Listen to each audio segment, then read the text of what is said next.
ஓம் நமச்சிவாய. அன்பு நேயர்களே அனைவருக்கும் வணக்கம். நாம் இப்பொழுது செவ்வாய் பெயர்ச்சி கடக ராசி நேயர்களே, உங்களுக்கு வருகிற ஏப்ரல் மாதம் 2ஆம் தேதி முதல் மே மாதம் 11ஆம் தேதி வரை கும்ப ராசியிலிருந்து மீன ராசிக்கு செவ்வாய் பகவான் பெயர்ச்சி அடைகிறாருங்க. கடக ராசிக்கு 9ஆம் இடத்துல சனீஸ்வரன் ஆல்ரெடி பெயர்ச்சியாகி அங்கதான் இருக்காரு. சூரியனும் அங்க இருக்காரு. சரிங்களா? சூரியனும் வந்து பாத்தீங்கன்னா ஏப்ரல் 14ஆம் தேதி மே மாசத்துக்கு வரும்போது தான் தமிழ் சித்திரை மாதம் பிறக்குது. ஸோ புதன் பகவானும் அங்க வந்துருவாரு. ஸோ மொத்தத்தில் ஏப்ரல் மாதம் 2ஆம் தேதி முதல் 11ஆம் தேதி வரை, மே மாசம் 11ஆம் தேதி வரை சனீஸ்வரன், செவ்வாய்,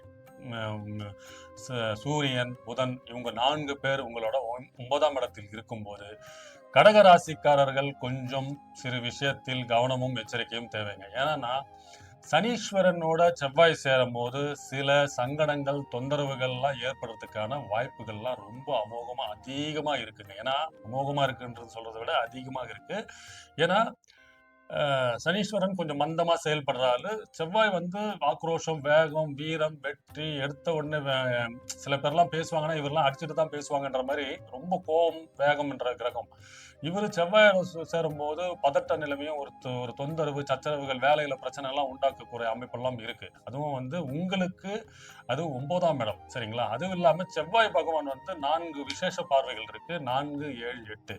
ஸோ கடக ராசிக்கு சில தொந்தரவுகள் இருந்தாலும் இவர் உங்களுக்கு நன்மையை கொடுக்க வேண்டிய நிறைய விஷயங்கள். ஏன்னா செவ்வாய் வந்து உங்களுக்கு பகை கிரகம் எல்லாம் சமம் கிடையாது, நட்பான கிரகம்ன்றதுனால உங்களுக்கு இந்த செவ்வாய் பயிற்சி சில நல்ல வேலையிலையும் நல்ல விஷயமும் நல்ல ஒரு முன்னேற்றங்களையும் கொடுக்கறதுக்கான அமைப்புல தான் இருக்காரு. ஏன்னா 9ஆம் இடத்துல இருக்காரு. இந்த பார்வைகள் மூலம் நல்ல அமைப்புகள் இருந்தாலும் அவர் 9ஆம் இடத்தில் இருக்கும்போது உங்களோட தந்தையாரின் தேக ஆரோக்கியத்தில் கொஞ்சம் கவனம் தேவை. மருத்துவ செலவுகள் ஏற்படுறதுக்கான அமைப்புகள் இருக்கு. ஏன்னா இந்த 40 நாள் வந்து அதுக்கப்புறம் அவர் டிரான்சிட் ஆகிட்டே இருப்பாரு. ஸோ இந்த மாத கிரகங்கள் ஒவ்வொரு மாதம் மாறும்போது அவர் தனியா இருக்கும்போது அதோட பலன் வேற. கூட சனி, சூரியன் இந்த மாதிரி வருட கிரகங்களோட சேரும்போது அதனோட பலன் மாறும். வீரிய தன்மையும் இருக்கும். அதே மாதிரி நன்மையா இருந்தாலும் அதிக நன்மையும் இருக்கும். தீமையா இருந்தாலும் அதிக தீமை தன்மையும் இருக்கும். அதன் அடிப்படையில் செவ்வாய் பகவான் 9ஆம் இடத்தில் இருக்கும்போது உங்களின் தந்தையாரின் தேக ஆரோக்கியத்தில், உடல் நலத்தில் மருத்துவ செலவுகள் ஏற்படுறதுக்கான வாய்ப்புகள் இருக்கு. அதில் மட்டும் கொஞ்சம் எச்சரிக்கையாகவும் கவனமா இருங்க. அதுவும் இல்லாம 12ஆம் இடத்தை பார்க்கறதுனால் உங்களுக்கு வேலை, தொழில் விஷயமா நீங்க வெளியூர் போறது, வெளியூர்ல இருந்து நல்ல செய்தி வர்றது, இந்த அமைப்புகளா இருக்கும். தொழிலில் முன்னேற்றம், வேலை மாற்றம், கடல் கடந்து போறது, இல்ல வேற தேசத்துல போய் நீங்க தொழில் பண்ற அமைப்பு எல்லாம் இருக்கும்.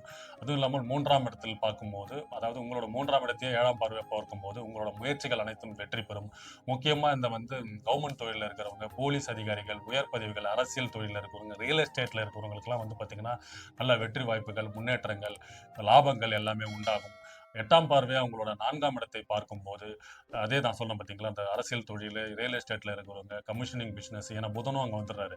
Commissioning business, finance business, insurance business, சேல்ஸ்ல இருக்கிறவங்க எல்லாருக்குமே வந்து நல்ல முன்னேற்றம், தொழில் மாற்றம், வேலை மாற்றம், அரசியல் இருக்கிறவங்களுக்குலாம் வந்து நல்ல பேரு, புகழ், பதவி இந்த மாதிரி கிடைக்கிறதுக்கான அமைப்பு இருக்கு.